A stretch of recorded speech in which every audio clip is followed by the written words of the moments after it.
भाषा की सबसे छोटी इकाई है?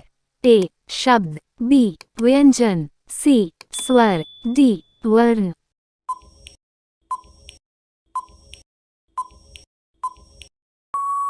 सही उत्तर है डी वर्ण। वर्ण भाषा की सबसे छोटी इकाई होती है और इसे ध्वनि के नाम से भी जानते हैं। वर्ण और ध्वनि में एक अंतर भी होता है जो इस प्रकार है। मौखिक भाषा को ध्वनि कहा जाता है, वहीं लिखित भाषा को वर्ण कहते हैं।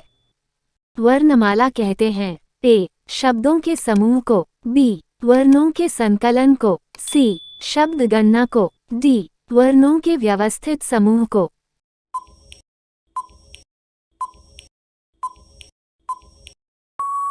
सही उत्तर है डी वर्णों के व्यवस्थित समूह। किसी एक भाषा या अनेक भाषाओं को लिखने के लिए प्रयुक्त मानक प्रतीकों के क्रमबद्ध समूह को वर्णमाला, वर्णों की माला या समूह कहते हैं।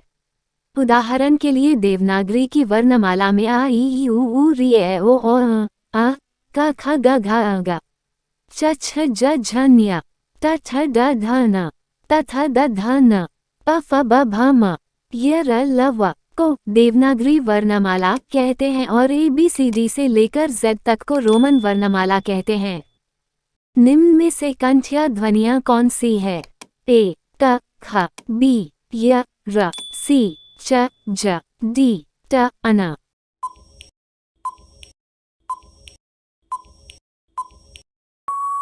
सही उत्तर है ए क ख। कंठ्य व्यंजन जिन व्यंजन ध्वनियों के उच्चारण में जिह्वा के पिछला भाग से कोमल तालु का स्पर्श होता है, कंठ्य ध्वनियां कहलाते हैं, जैसे क ख ग घ। अतः इस आधार पर क ख ग घ सही विकल्प है। स्थान के आधार पर बताइए कि मूर्धन्य व्यंजन कौन से हैं? ए ग घ, बी ज झ, सी ड ध, डी प फ।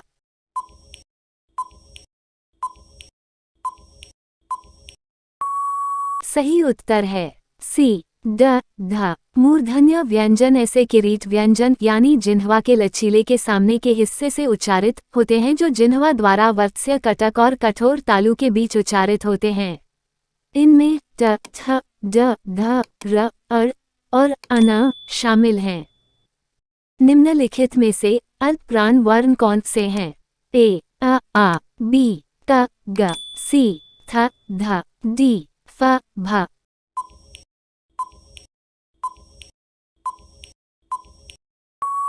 सही उत्तर है बी क ग। भाषा विज्ञान में महाप्राण व्यंजन वह व्यंजन होते हैं जिन्हें मुख से वायु प्रवाह के साथ बोला जाता है, जैसे कि ख घ झ और फ।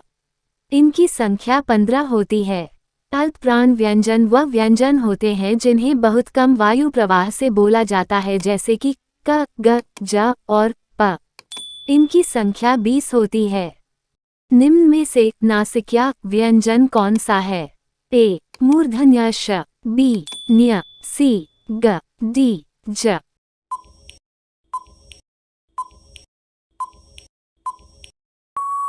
सही उत्तर है बी न्य। जिन व्यंजनों के उच्चारण में वायु मुखविव में अवरुद्ध होकर नासिका विव एवं मुखविव दोनों मार्ग से एक साथ निकलती है, ऐसी उच्चरित व्यंजनों को नासिक्य व्यंजन कहलाती हैं। अ ग न्य, अन न, म नासिक्य व्यंजन हैं। ए वर्ण क्या कहलाते हैं? ए नासिक्य, बी मूर्धन्य, सी ओष्ठ्य, डी कंठ तालव्य।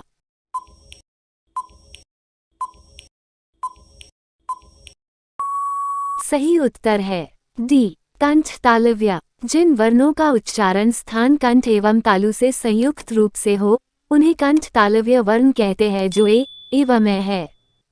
हिंदी वर्णमाला में आयोगवा वर्ण कौन से हैं? ए आ, बी ई, सी उ, डी आ।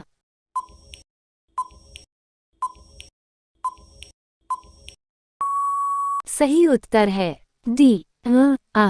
अयोगवाह अनुस्वार और विसर्ग को कहते हैं, क्योंकि यह ना तो स्वर के अंतर्गत आते हैं और ना ही व्यंजन के अंतर्गत आते हैं, लेकिन ये स्वर के अंत में अवश्य लगते हैं, जैसे कि और आ। यह दो अयोगवाह है। निम्न में बताइए कि किस शब्द में द्वित्व व्यंजन है। ए पुनः, बी इलाहाबाद, सी दिल्ली, डी उत्साह।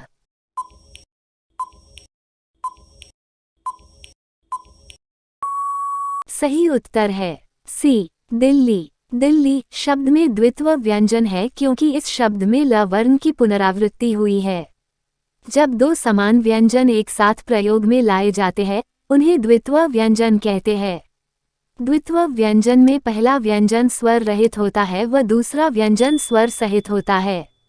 तालव्य श, मूर्धन्य श, दंत्य स, ह कौन से व्यंजन कहलाते हैं? ए प्रकंपी, बी स्पर्शी, सी संघर्षी, डी स्पर्श संघर्षी।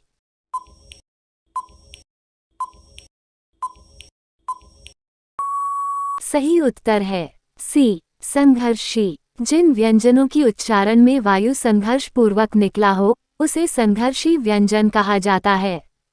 तालव्य श, मूर्धन्य श, दंत्य स, ह ये 4 संघर्षी व्यंजन हैं।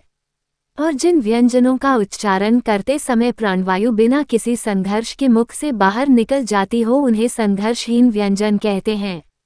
संघर्षहीन व्यंजनों की संख्या 2 होती है। हिंदी वर्णमाला में य और व को संघर्षहीन व्यंजन कहते हैं। हिंदी में मूलतः वर्णों की संख्या कितनी है? ए 50, बी 51, सी 52, डी 53।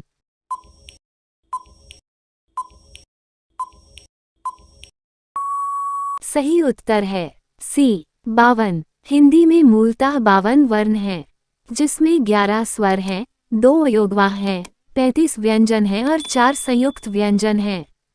हिंदी वर्णमाला में स्वरों की कुल संख्या कितनी है? ए 10, बी 11, सी 12, डी 13।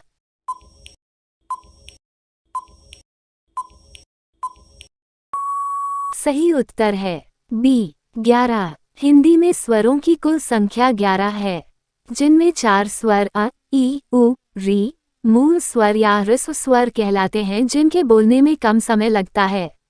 बाकी 7 स्वर आ, ई, उ, ए, ओ, दीर्घ स्वर कहलाते हैं जिनके बोलने में ह्रस्व स्वरों से दुगना समय लगता है। हिंदी वर्णमाला में व्यंजनों की संख्या है ए 32, बी 34, सी 33, डी 36।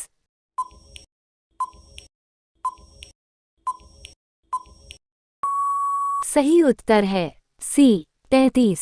हिंदी वर्णमाला में मूल व्यंजनों की संख्या 33 होती है और कुल व्यंजन 41 होते हैं।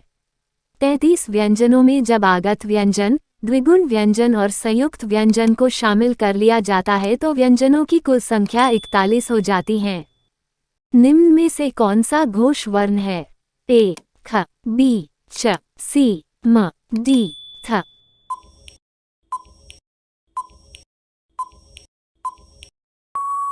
सही उत्तर है सी म। स्वन विज्ञान और स्वनिम विज्ञान में घोष वह ध्वनियां विशेषकर व्यंजन होती हैं जिनमें स्वर रज्जु में कंपन होता है, जबकि अघोष वह ध्वनियां होती हैं जिनमें ये कंपन नहीं होता। उदाहरण के लिए प एक अघोष ध्वनि है जबकि ब एक घोष ध्वनि है। इसी तरह दंत्य स और तालव्य श दोनों अघोष है जबकि ज घोष है। देवनागरी के हर नियमित वर्ग में पहले 2 वर्ण अघोष और उनके बाद के तीसरा, चौथा, 5वां वर्ण सघोष होते हैं। क ख च छ त थ ट ठ प फ अघोष हैं, जबकि ग घ ज झ द ध ड ध ब भ घोष हैं। अनुनासिक का संबंध होता है ए केवल नाक से, बी केवल मुंह से, सी नाक और मुंह दोनों से, डी इनमें से कोई नहीं।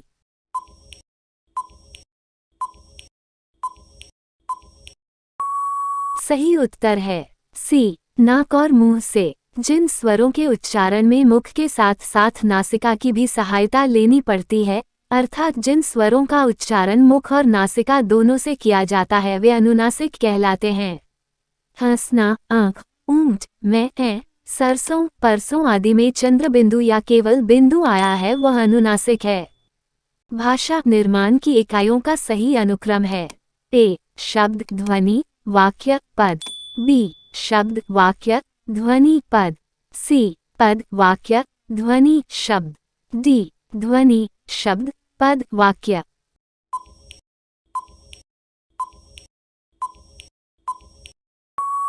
इस प्रश्न का उत्तर कृपया आप कमेंट बॉक्स में लिखकर जरूर दें। आशा है हिंदी वर्णमाला से संबंधित महत्वपूर्ण प्रश्नों की यह पहली श्रृंखला आपको पसंद आई होगी। अगर इस वीडियो को आपका प्यार और सहयोग मिला तो हम जल्दी ही इस पर दूसरी वीडियो लाएंगे। अगर वीडियो पसंद आया है तो वीडियो को लाइक और शेयर जरूर कर दें और साथ ही साथ कमेंट करके जरूर बताएं कि यह वीडियो आपको कैसा लगा और आगे आप किस टॉपिक पर वीडियो देखना चाहते हैं। चैनल पर नए हैं तो चैनल को जरूर सब्सक्राइब कर दें। धन्यवाद।